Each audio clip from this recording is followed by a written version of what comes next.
Yes. Good morning. And we are very excited because we are heading into a holiday, which means we have a couple of days rest, sort of. Well, ish. I have some more to do over the weekend. That's okay. Dan Murrow. Hello. Hello. I'm Roth Gordon. Billy Business is here. Hello. Joe Starr is here. Hey. And we're ready to get this holiday weekend. If we seem muted, it's because the sad reality to holidays around here is that the content train never stops rolling. So we've all done like a dozen videos in the last 3 days. Yeah, you have to like subdued. space out. You can't start at a 10. Yeah. You have to start like a 6 and then I work start up at to like a it. 27. I head on up to a 32. That's my path, friend. I've been live in all of these. I've worn the same clothes. Also, if you're here in the... Oh, sorry. Go ahead. I was just making a joke about how I'm still wearing the same clothes. Yeah. It's over. It's done. All right. Thank It was you. a Joe joke. Thank you, Joe. Yeah, sneak You'll on get in it on the there. drive I'll get home. it later. Well, when people tell me about it later. So if you're here in the United States, we're heading into the Thanksgiving weekend. If you are not, I hope you are enjoying your week as well. And we're here to entertain you in your midweek break. We're going to talk about MCU timelines. We're going to talk about kind of misleading headlines around AQUAMAN already. And then you really want to stay tuned to the end of this one, like on everyone if you love us. But we have something so special for you at the end of the show. I mean that in all sincerity. So we are going to dive in right now. Also, just real quick, name how you respond to the weekend and or vacations, because I am to 11 in excitement, but others tend to like have hit their depletion point by the end of the week. How do you respond? Marvel releases the official MCU timeline. I'm 8 sentences behind you. I'm literally just... Ryan said we're starting at a 6 this What morning. is in this country? So We're working up to the 10. So Sci-Fi, do you guys know Milk Bar is this really fancy like dessert place that actually has really like good. really good desserts. And someone sent me what they call the crack pie last night. And as it turns out, it's got the secret recipe is it's got actual crack cocaine in it. So the Marvel Pop drug test. Marvel release please, as if we have anyone that would even bother. Marvel releases the official MCU timeline. We are going to get there, but it's got some problems. So this is a officially licensed book, the Marvel Cinematic Universe, the first 10 years. Can I pause you right there for a second? Yeah. Because no. Ryan's already laughing. There was some kerfluffle in the chat, and I want to explain for people who maybe aren't aware how business works. Yes, this is official, even though it's not written by Marvel Studios. Do you know why? Because Marvel Studios doesn't write books. What Marvel does is they license out to sometimes like TDK. In this case, it's Titan Books. But you cannot put the official anything unless it's approved by Marvel. So no, Marvel didn't write this. But yes, it's official because it says the official movie guide on the cover, and you cannot do that unless it's Marvel approved. Right. Thank you. It would say unofficial. It would say unofficial, which you Yeah. can find tons of those, by the way, on Amazon. And or right here on YouTube. I did one after Sure. Homecoming when I was like, the Marvel Cinematic Timeline is broken by Spider-Man. Here's how. So we'll talk about that a little bit. Thank you for clearing that up. I didn't know about the kerfluffle. So kerfluffled. But we were kerfluffled and now we're cleared up. So basically, this book takes, with the approval of Marvel, moves around, keeps the release dates, but changes the years that several of the films take place. So it moves Iron Man up 2 years, Black Panther a year after Civil War instead of immediately after. We'll talk about basically the timeline of when these things take place and then how that works and how that doesn't. 1943 to 1945 is Captain America, the First Avenger. 2010 is Iron Man. And again, this is in the world of the movie, not the release date. 2011 is Iron Man 2, The Incredible Hulk and Thor. 2012 is The Avengers, Iron Man 3. 2013 is Thor, The Dark World. 2014 is Captain America, The Winter Soldier, Guardians of the Galaxy Volume 1 and Volume 2. 2015 is Avengers, Age of Ultron and Ant-Man. 2016 is Captain America, Civil War, Spider-Man, Homecoming. 2016 through 2017 is Doctor Strange. It takes place over a year, which makes sense story-wise. And in 2017, Black Panther, Thor Ragnarok, Avengers, Infinity War. Billy the Business, find me those holes. So there's I'm not sure what, and maybe one of you guys can tell me, I'm not sure what the purpose of moving Iron Man up to 2010 was, because now in 2016, if Civil War is staying there, Vision says it was 8 years ago that you told the world you were Iron Man, which now is incorrect, which I guess wasn't before this was put down. Still doesn't quite solve the Spider-Man Homecoming issue. And yeah, Black Panther, unless I read it wrong or watched it incorrectly, that first scene when he's on the jet and like their CNN video is like, yeah, the king just died last week and a year ago. And there's a number of things that won't ultimately Unless Black match Panther up. is also like maybe he was out for longer than a year, but then I feel like they would have done the same thing that they did with Doctor Strange, where they denote that it's... I'm gonna throw out these two fixes. Okay. Vision is trying to be more human, so he's studying the art of exaggeration for the purpose of getting a point across. So he's like, man, that's it sure, oddly sure specific. feels like it's been 2 years more than you actually did. Why didn't you just be like, because he's not good at it since yet, the last, Billy? I don't He's a know, purple 10 years robot. or You gotta so. be He's patient working on with it. Vision. Yeah, He's growing he still up. doesn't know that it's Come not okay to on. just phase into people's bedrooms. Like, Yeah. it's gonna take him some time. Okay. And I think Black Panther's just got that video on repeat, man. I would if I was a angry super king whose dad just got murked. I'd have that stuff just going, a year and a just week? fueling that rage, so I could go kick people in the face. Okay. I'll buy that second one. More than the first. I'll buy the first one was more plausible I'll than buy the second one for $1. The first one Okay. I'm not buying. Although that's not really what he does in the course of the movie. But he does it in the next scene, I guess. Sure. There's a couple of other things in terms of Iron Man particularly, because they'll often reference it, saying, Tony, it's been X amount of time since you kind of revealed yourself as Iron Man, right? Yeah, I mean that's what Vision says. Also, like, I guess for a lot of these, it's like, does it really matter if But they in don't Homecoming, it comes up, doesn't it? in Spider-Man Homecoming? Yeah. Or it's the start of Homecoming. There's a break there. Third fix. Thank you. Third fix. I just like Joe pitching fixes to all of this. Continue. On Vision's operating system, they didn't relock the calendar, clock and calendar edit function, and someone was just mooping around in there, and they didn't lock it back up and hit the default. So he's 2 years ahead. What if Vision got Y2K'd? Yeah, Yeah. exactly. That's what Y2K was all about. Y2K8? Yeah. I Dan, mean, go ahead. no, it seems like they put some thought into this, but by trying to maybe crunch it all together, they just created, to me, a couple other like loopholes. Like, don't try so hard. There's no fix for this. No. Because these movies were written across vastly disparate timelines, different writers, different, apart from Kevin Feige, different creative teams, etc. I mean, I think we just got to roll with it. I think we got to accept the fact that Sitwell says Stephen Strange and Winter Soldier and let it go. I think we got to ignore that text at the beginning of Spider-Man Homecoming, and I think we got to ignore... It was the text. Yes, the 8 years later. I couldn't think we even read gotta- the 8 years later text. We got to ignore Vision saying 8 years instead of 6 years, and I think we got to roll with it and realize that 20 years ago, what year Ben Affleck's Daredevil took place was the least of our worries. I think we should be thankful that this is the biggest problem we have with the cinematic universe, is that the dates are a little squidgy. I'll take it. I guess I'll that's take why it. I'm confused as to why then they'd want to lock themselves into like a timeline. Because Why they not have just to lock themselves into ignore it? something, and there's no timeline that's going to justify every little So just tiny don't put one in a book. mistake. Well, but they want to make money, Billy. They want to make a lot of money. I'm so confused. What?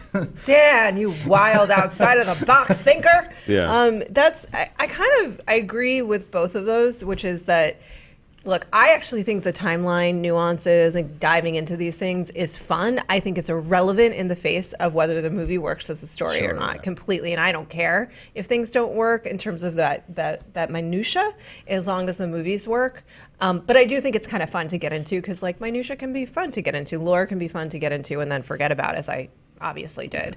But that said, I kind of agree with you, Billy. Like, they knew it wasn't really going to work. So there's another way to do the Marvel Cinematic Universe book about 10 years on and just not include that. Yeah, I mean, from what I understand, the book is like anytime a Marvel movie comes out, I think they put out these like very beautiful looking like hardcover, almost like magazines about the movie. And I think this is just collecting a good chunk of them at least. So it's like, you already had a lot of content in there. Why did you? And it's like the other thing that's just like, it doesn't make a lick of difference. I'm just talking because it's in front of my face, but it's like, Iron Man 3, like they sat there and they decided like, okay, it's got to be 2012. The movie came out in 2013, but it takes place in 2012. But it's like, why? There's nothing in that movie that dictates why you have to do that. Well, Iron Man 3 specifically, though, I think puts a time frame on exactly. I mean, the whole thing is predicated on the fact that it's right after the Avengers because he's got the PTSD and everything, and I think they reference. They also I think that might be why they put Iron Man. They also have lunch at Neptune's Net at the beginning of Iron Man 3. It's true. And they had done a restaurant renovation in right towards the end of 20. Yeah. So if you don't set it in the right year, then the restaurant doesn't line up either. And Joe, will you write me you need fish the continuity. Joe Star Marvel? Your explanations are better than any officially licensed book that would come out from Marvel. Mine is, I don't know, all Marvel timelines will always be a little challenging and a little squiffy, if you will, because they have to anchor so hard to World War II. Well, they do. I know, it's just years out from, decades and decades and decades of comic book publishing later. Like I mean, sure, if you look at some Marvel books, it's like the Illuminati and Marvel stuff's been around since ancient Egypt, and Leonardo da Vinci was the founding member of S.H.I.E.L.D. But technically, Captain America, all that stuff, World War II is the big linchpin for the Marvel universe. And, the further out you get from Captain America gets frozen, the more you just have to start going, Whatever. It's close. And that's kind of the way I am with this. The minutia of the timeline is a realm of nerd that I've never super been interested in, But if this is going to turn somebody off from enjoying the MCU, these classic blunders made on the part of Kevin Feige and company, then I guess more power to them. I don't think, and that's an interesting question. You guys chime in the comments. I don't think any of this stuff actually turns people off from enjoying the films at all. And I don't think it turns them off from, I think that this is just part of the fun. It's just, gives you a new avenue to like talk with your friends and... And Marvel's made a game of it for decades because people have been writing letters forever and being like, excuse me, this issue of Black Cat has her walking past a mall that was clearly destroyed 4 episodes prior by the Rhino, and Marvel just hands out no prizes. They just go, you got us, here's your no prize. And they've been doing that for years and years. So, if Feige's got to start handing out some no prizes to the modern audience, oh, God. That works for me. That's a lot of no prizes, Joe. That's a lot. That's a lot. I also just love how passive-aggressive the no prize is. Even though, Marvel's the identity of a Marvel letter page seems very sort of happy-slappy. I just love the passive-aggressiveness of like, got us, here's nothing. Yeah. I mean, I just feel like those types of questions, like, even here, they're fun for us to talk about, like dumb minutia around the wizarding world you can get into for 25 minutes. But at the end of the day, you like films or you don't based on the merit of the film and the story, Yes. But I think I just love this stuff because I think it is really silly and I don't have any weight around it personally. It's also like, look, there's maybe there's a handful of mistakes on here, sure. But it's also kind of crazy that there's 20 some odd movies that even remotely fit into some sort of timeline that makes relative sense. Shade at Fox. They couldn't even get like 5 X-Men movies to somewhat line up. They've had the same X-Men for 30 years at Fox, and not one of them has aged a day. Why are we not talking about that? Yeah. We did a whole timeline. That's the timeline we should be talking about, is what the hell? But see, Fox knows better than to try to put out an official timeline. They're like, The reason that we don't, exactly. The reason that we don't talk about the X-Men timeline is because it's a ball of yarn that has been attacked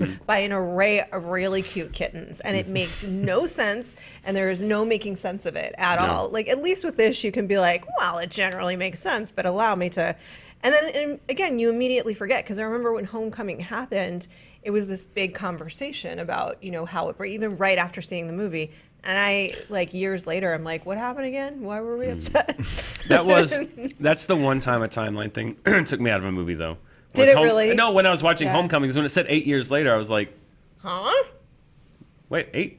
Like, is this Checking is notes. this the future then? Like, that's the one time that something came up on screen. I was like, oh, okay. That doesn't really make sense, but that was literally, and then Yeah. I enjoyed the rest of the movie. I always kind of feel like it's not necessarily something you really even need to bring up. Like I'll accept like this happens after Civil War at some point is like good enough for me. Same with Star Wars. Like I've never needed to know exactly how long the Battle of Endor took place Sure, after yeah. Hoth and after Yavin. It just took place after. That's fine. Or exactly like how many minutes are between Rogue One and A New Hope, like 0 0 in minutes. certain moments. If I may, though, a word 60 of seconds. caution to Several those parsecs. that continue to bring these up. This is how you get special editions, by harping on things like this. Let it go. I know we have a lot of younger viewers that may not have been around for the special editions, and it sounds like a great idea. Take it from a veteran of the Clone Wars. You don't want them. Let it go. Enjoy it as it is. You don't want them to go back and fix this. I know you think you do. You do not. You don't Kevin want the- Feige would never do that. He You don't would want the never do version that. of But Kevin Feige doesn't own the movies. Disney Yeah. owns the movies, and you don't Disney want would the version of so Civil War do that. where Vision's like, it's been 6 years since you outed yourself as Iron Man. Yeah, President Clinton. That's amazing. By the way, I pick nits for the sake of this conversation, but ultimately, like, I watched wrestling for over 20 years of my life. None of that shit makes sense, and you just accept it like, oh, okay, they're now just friends. So continuity is it's a fickle bitch. It's a fickle it's world. a fickle thing, and I then have and then, Undertaker's timeline worked out in the office. I'll show you when we. yeah, Joe's gonna bring us his timeline. I want the next. a whole wiki page of Joe Star timelines. So do for I. things. That make no sense. That are also just balls of yarn that have kittens playing Absolutely with are. them. That's what my brain looks like. Speaking of wrestling, Billy, did you Yes. know that Stephen Merchant is writing and directing a movie about the WWE? Yeah, fighting with my family. I saw a trailer for it yeah. last night, The- and I was shocked. What'd I you had think no of the idea- trailer? The trailer was funny. Yeah. Yeah. It's a crazy kind of story. I don't know yet if it's going to be like a real movie or like a WWE Studios movie. It Like, looks like a real movie. it looks like a real movie, but it also could have the quality of the Marine Six. So Yeah. I'm not Oh, sure well, which yeah. side of the Well, camp the it'll weird fall thing- in. But Stephen Stephen Merchant Merchant. seems That's like true, the type that's to true. know how to play into that. Maybe it'll be like Glow when they had the movie, the commercial within the yeah, show. yeah. Well, and the weird thing about WWE Studios too is like, yeah, there's like 19 Marine movies, but like they also did Oculus, like it. Or what was the Holly Berry one? Oh yeah, the the phone call? call, Yeah. the one missed call. No, that's not what it One was. is- She's I like a just see the 911 poster person. of her on the. Yeah, it's like, but hello. it's like, what is the name of that? Actually, sorry, hello. This is a banana. Well, you This guys is a figure out phone. the name This of is a that. I'm going to banana. move This us is on a to the phone. next story, which is Aquaman, Wrestling. which is all about wrestling. I didn't know they did Oculus, though. That's interesting. Aquaman outsells Venom. These headlines have been everywhere. This has been all over the interwebs. But we're going to look into what does that actually mean? This is via Deadline. So people are talking about this, about Aquaman outselling Venom in pre-sales. However, we have to get a little specific when it comes to that because it's Atom Ticket's top advanced ticket seller in its first 24 hours, beating out the 24-hour ticket sales record set by Avengers Infinity War. However, the first day sales include a special that was run through Atom and Amazon to get early tickets for Aquaman, which probably a lot of people, including ourselves, bought. Yeah, I've never done business with Atom Tickets before, Same. and I did because they have an Amazon free preview. Yeah. So So it's Same. not like they're talking about these are ticket pre-sales in general, Right. because they're not available yet on other outlets. So you can't compare it to things like Fandango and organically people buying them. They're buying the early tickets because they want to see Aquaman early. We all do. So this is a little bit, it's interesting. I get why people want to use that. To be fair, I get why people want to use that headline because that's the headline people are going to click on, but it's also a little bit disingenuous Sure. I mean, it's also selling really well over at Fandango for actual screenings. Oh, they are available on Fandango. But it's available for like, the actual regular day, opening. yeah. But that doesn't necessarily mean like, Because I bought it through Adam to get that early seating, sir. So same, yeah. Yeah. I think this is like there's kind of two prongs to the story. One is definitely like the Adam sales are going to make the Aquaman sales look awesome because people want to see this early. I think the other half of it too is like, and I think, Dan, you've probably talked about this a lot, like on your show, just because pre-sales are high doesn't mean anything compared to the legs of a movie. Like, who would have thought Venom had the legs that it still does? Yeah, but those pre-sales did start to predict something around Venom in terms of it being a phenomenon. People were interested. And Fandango does these really great, they do these surveys with their audience about why they're buying the early tickets. And I think those often yield a lot of information about why people are going to go see a movie. I mean, pre-sales can indicate something, but also like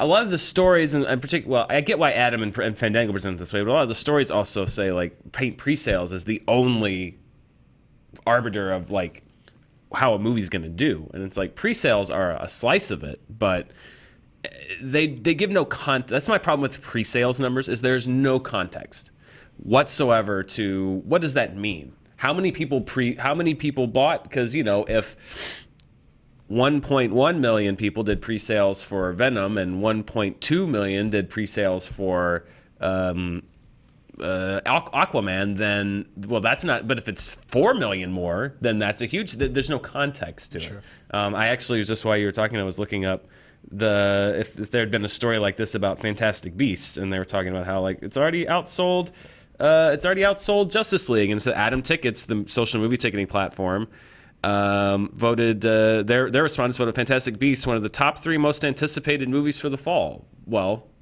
okay, but when it came time to see the movie, that wasn't necessarily the case. So pre-sales are, I think, as always, a slice of how a movie might do, but I also think that it's also at times the only piece of news for a movie, so people sort of take it and run with it. So what did it say what Fantastic Beasts was outpacing on Adam in that article? Justice League. Well, to be fair, Fantastic Beasts is probably going to be a disappointment for Warner Brothers in the same way that Justice League was. So maybe it wasn't all that bad of an analogy between the two. Actually, that's kind of interesting to think about. Sorry, I want to look up what Justice League made in pre-sales. By the way, in its actual opening. I don't want to take anything away from Aquaman. I do think people, including myself, are super stoked for this movie. I think it looks like a blast, and just seeing the big goofy head of Black Manta just makes me smile. But yeah, I do think like you can't call this like it's a success right off the bat. I do think though Adam is very smart to have partnered with Amazon and Warner Brothers because I do think that's like a cool incentive. It is, and it gets attention. Look, it's beneficial to Amazon, it's beneficial to Adam, and it's certainly beneficial to Warner Brothers in terms of, and they have to be feeling, I will say this, what it indicates to me that they're doing this deal is that they feel a little bit bullish about Aquaman because they are banking that the hardest core fans are going to see it early and spread the word and evangelize for it and say it's great and get people to see it. That is what they are banking on with a deal like that. So it's pretty smart. I mean, it makes me feel more curious about Aquaman. Yeah. Sorry, just to follow, Justice League opened to $93 million. Yeah. And Fantastic Beasts opened about $30 million lower. So while pre-sales were outpacing Justice League, I think in the end it was fairly evident that the real decider of that was the late crowd that actually buys tickets. So it's an indicator, but I personally believe it's sort of an overblown thing as far as a real indicator of how a movie's going to do. Yeah, well, and you're right though, Dan, that sometimes it's the thing that people have to write about, and it is anecdotally interesting to think because they want to start saying like, oh, if Aquaman is outpacing Venom, does that mean that people are going to be as interested in Aquaman as they were with Venom? And Venom also had the legs because audiences loved it afterwards. So on Fandango, where does it sit in terms of pre-sales? And also, follow-up question, do we know about globally kind of services like that? To answer your first question, from what I read from Deadline, that the Aquaman first day eclipsed that of both Venom and Mission Impossible Fallout. But again, that, like you said, like the context, I don't know by how much, and B, I don't know how much first day ticket pre-sales really mean in the long run of ticket pre-sales. If I can just add anecdotally, like when I bought my Aquaman tickets, it was a little while after they'd announced it, and the theater that I was in, that I booked tickets in, was not close to full. And that's not me saying Aquaman's not doing well or not going to do well. That's me saying, like, again, outside of context, how many first day pre-ticket sales are there, and what does that number mean? You can say, oh, Aquaman did better first day ticket sales than Venom and Mission Impossible. Okay, what were the first day ticket sales for Venom? Was it $3 million? Because if that's the case, then great, but that's not really. But if it's $30 million, then that's a big story. It's the context. We're also it's all about context. a month out. Yeah. Right. Yeah. We're a month out from the release of the film, so there's just I don't know. I feel like there's lots of information to come out yet about Aquaman. Critics haven't even seen this movie yet. Nobody knows although I contend that no matter what, I am there for riding sharks. Joe Starr, you said nothing, and this is the point where I look at you and I go, Joe, what do you think? I think I'm glad you guys are offering a little context and depth to this conversation, even if that context is just where is the context and depth to this? Because I think, it's sort of indicative of a larger way we sort of consume information, but someone's just going to put out a headline that's like, here's the number it's doing, holy shit! And then everyone's just going to parrot that and not know what it means so that's what I have to say.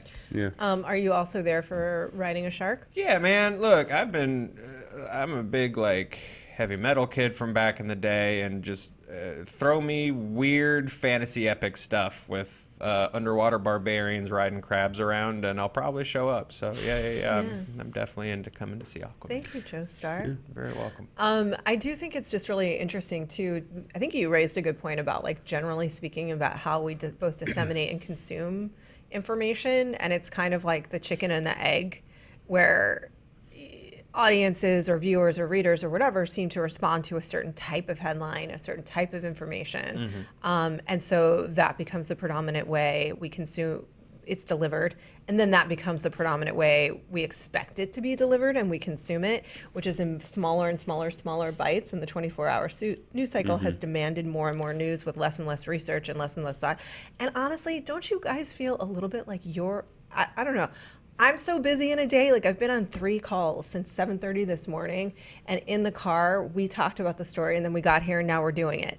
And so that's just a small behind the curtain slice of, like, just right here, it becomes difficult to sort of do the kind of in-depth work you would want to do.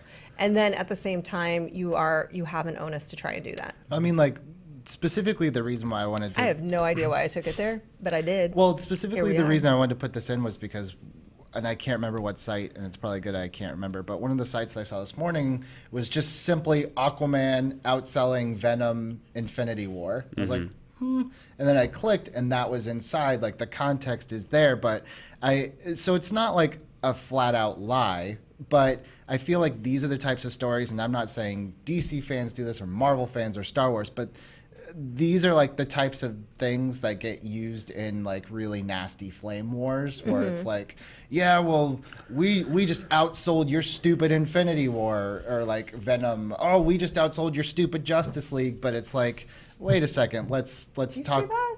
I don't see that. Wow, that's crazy. Oh, have you not been in the middle of or seen, like, nasty, like they'll like trolls will use anything, and I feel like this, like, misinformation or a misuse, it's like misquoting Bible verses to fit whatever like situation you want it to be, you know? It's also why people ask why we wait to do charting on Monday afternoon. It's because one of the reasons I like doing that show is I get frustrated by the fact that all of the box office news that comes out every week is based off of hot flash takes that happen on Sunday morning from the estimated numbers, largely often not representative of a lot of the context, a lot of what's actually happening. Not a lot of people take time to actually dive into the numbers and what they really mean, and that's why when people say like, why do you don't want to do charting in earlier in the day, is like, what I like about that show is that we get to go in and say, like, first of all, here's the actual numbers. A lot of times things change. Secondly, like, let's not just throw numbers out. Let's put that into context. Like, is that good? Is it not good? Sometimes an opening that doesn't look great is actually pretty good. And sometimes an opening that looks great maybe isn't so good. And sometimes there's a movie that opened last week that you still need to talk about that the news doesn't cover because, well, it's out of the top 5 or whatever. Like, no, sometimes that movie that's in number 4 had a drop that's significant or is good for its budget. And that's what I think is missing. Well, talking about that sort of rush to cover that stuff, on a Monday, I was on the other end of that for a long time, where you go pop in, clock in at your desk, and around 6:30 or 7 on a Monday morning, and everyone's just busting, asked to get all of those numbers together so that those numbers can go to our department head, so that they can review with the accountant, so that they can get that story, that press release out to the trades. So there is that rush on the other side too, like at the studios. You're saying in the studios, within the studios, to be like, okay, we got to go to get these stories out, and they're literally making split-second decisions, Dan, to be like, okay, that Fantastic Beasts like plummeted second weekend. What are like the good stories? It did really great in South America. It did this. So those are sort of what we're going to piece together to send to the trades. Yeah, but the trades that's will really then regurgitate interesting. it. But But and I think that's really great context, Joe. Actually, and I think you're right. And I think we have look, as much as we can. We're a silly, ridiculous, insightful shenanigans YouTube show, but I think that we all feel an onus to do the best work that we can. That said, I think you're bringing some really good context that I think other people have that commitment and that desire as well. And there are not everyone, by the way, but a lot of people do. And there can become a number of matrices and challenges and demands around that make it hard. But I think Billy brought up a really good point too, where he clicked on the article and there was context there, right? So the thing that was meant to draw him in is a necessity of the business, unfortunately, and that's hard to get around. But when he clicked on it, there was the proper context. What I find for a lot of us, not just with entertainment news, but regular, sort of hard news, as well as that headlines are read through Twitter or Facebook or wherever. We don't look for the context, and then we make assumptions about that, and then we fight with each other. I think you're right. Like, I guess I haven't seen it so much around Marvel and DC, but I certainly see it around politics. Sure. Where it's like the headline is read, an assumption is made, and a fight starts. And maybe there's more context on either side to that. So my conclusion around, I guess we got here from fish fighting, which makes this an SJU, doesn't it? It does indeed.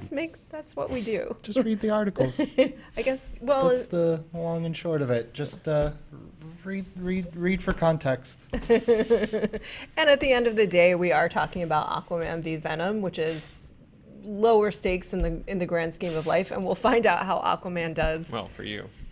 Sure. But actually, truthfully, Joe, for Warner Brothers 2 this year, and the reason is because for you personally, yeah, sorry, but Venom, Sony needed Venom more than Warner Brothers needs Aquaman right now, because Warner Brothers, and this is why, Warner Brothers for the future of the just clicked on your headline. That's fine. Let me tell you why.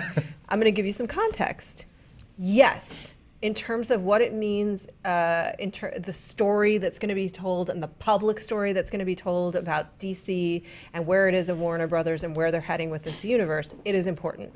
Financially, it's an investment, so it is important. However, they have had a number of high-performing, overperforming films even this year from a variety of different genres. They've had Crazy Rich Asians, they've had The Meg, they have had Star is Born. And so they're not as locked in to one or two movies making or breaking them as they would have been in another year. That said, like with Fantastic Beasts underperforming domestically this last weekend, we'll see how it does going forward. They're probably feeling a little more hopeful that Aquaman will balance those scales in terms of huge franchises, and those are very important going forward. Does that make That was a great article, Roth. Thank you. I'm going to put that in the script. I clicked the headline. There was more to that title.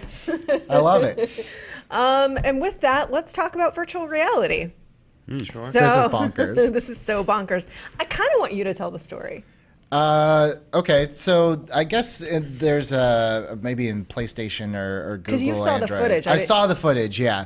There's a free VR app called the Rec Room, and basically it's kind of Ready Player One-ish. You have like a Wii looking avatar that you can make of yourself, and you can go into a digital space. And this acting troupe, the Orange Bucket acting troupe, decided to take this digital space, and with different upgrades that were made to the Rec Room software, they actually put on an entire 90-minute play of The Princess Bride. JT, throw up some of the stills. It's very bizarre. Like, Bananas. here's them doing their curtain call. So literally, yeah, they were able to like customize their avatars to have costumes. They also were, how it used to be back in the day is if you wanted to change the space, you had to basically create a different room. So they had to create like 12 different rooms for the scenes. But then, so this is everyone get it like filing into the digital auditorium. But what they were able to do was to create, they were able to add different things to it so that they only had to change rooms like 3 or 4 times. But yeah, they literally put on, it's the craziest thing I've ever seen. The whole 90-minute performance is on YouTube. You can watch it, but it's like if you were, it's like you were watching a Wii version of Princess Bride, but also like But it's performed by the like mighty on their wind. headphones like playing Halo, but are doing the entire Princess Bride. So it's like varying Skype mic degrees of audio quality. And then it's like a virtual like local theater troupe. So it's like a mighty wind in VR. So it's like I have to my imagine mind. that all the acting troupe is probably, since they're local, they're probably all in like the same room together, like on their laptops or whatever PlayStation's doing this play. As Stanislavski intended. It's Ready Player One. I think this is both alarming and amazing. But it's supposedly the very first public performance performed in all VR. That is a landmark moment in It how kinda we do is, entertainment. It actually really I would have is. really liked Ready Player One if it had looked like that. If it had just been weird little... Yeah, if that had been Ready Player One, I think I would have really liked that movie. But I love that they went to even make it look like a high school auditorium, complete with like the basketball hoop that you can't actually take down. I just love the intention behind it. I love the fact that it's so strange to be. It's also a really cheap way to put up a play, which is not as expensive as making a movie, but can be a little bit arduous. And then getting people to come see it can be hard. Like, you inherently have interest in this. There's just a number of reasons that I'm both weirded out and impressed. I mean, they did 4 performances. Which is my favorite feeling. And by the end, they had like 130 people watching, which is... It's like great viewership. Yeah, that's pretty for good them for as a play. A For a virtual play. reality For a local play. play. That's the highest black attended box right amateur there. play of all time. Right? You know what I mean? Like, that's for a local play. Like, Yeah. That's a full black box. yeah, That's, that is. Yeah. That's like the Mint Theater in New York. But this is a very obviously like specific super, reference. super baby scale, but I kind of think this is where like 20 years from now, maybe you don't even go to a theater. Maybe you go to a digital theater, pop on your VR glasses and watch like a movie, like a new movie. Oh, now via I'm VR. sad. We But took it look, to a you can bad do it. You can place. digitally gather into it a made me theater sad. space. Yeah, I don't, No, it made it's not me the sad. same. I know it's not the same, but I still think that it's going to be done. So Dan and I saw Creed last night, as did JT. And I hadn't seen a movie on opening night like with an audience in a while. And we'll talk about this in our review, but I will say that it reminded me of why that can be so amazing, because there were certain sequences that the audience was so fully invested and hyped that it elevated my joy. So I don't think you can actually capture that in VR so much. Sure. Do I Can think you? they're still going to? Absolutely. I think entertainment's going to start moving into some weird places, and I think VR is definitely one that they're at least going to really swing for the fences for. Whether it's successful or not, I don't know, but I think they're going to try. I watched Age of Ultron with my raiding party in World of Warcraft, and everybody was pretty hyped. So, Yeah. Good. Well, Just thank you, Joe. And drop. what if he just left at that point? Every once in a while, I By just the want way, you to. I got some paladins I gotta go kill so before the horde. Later. No, I need you to see this show. This next thing is important for you to see. What are we doing? For Joy. Everybody get your headsets out and I'll set it up for us. Oh.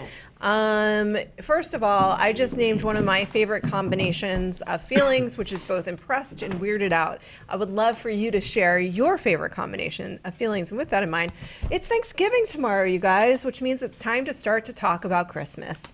With that in mind, we have a little girl in New York that her mom. Well, this is via the New York Post. I don't know if they were actually in New York. No, they're overseas. They're I overseas. think. Okay. Yeah. Oh yeah, they're British. Yeah. That's right. They could be British and live in New York. That's very true. Yeah. Anyway, this is via the New York Post. As long as they don't get to vote. But we believe that they are British. That said, the mom, I'll set it up just a little bit. The mom wants her to be in a nativity play, and she has some different feelings. Are we going out on this? I think we got to go out on All right, this. JT, we're going out on this. But you have to watch this. You have to This is a watch. little something special for the holiday. Right, you've got to be an angel in the school play. What do you want to be? Batman. You can't be Batman, it's not in the Bible. It's the story of baby Jesus. I don't like baby Jesus. Why not? Because I hate baby Jesus. Well, what?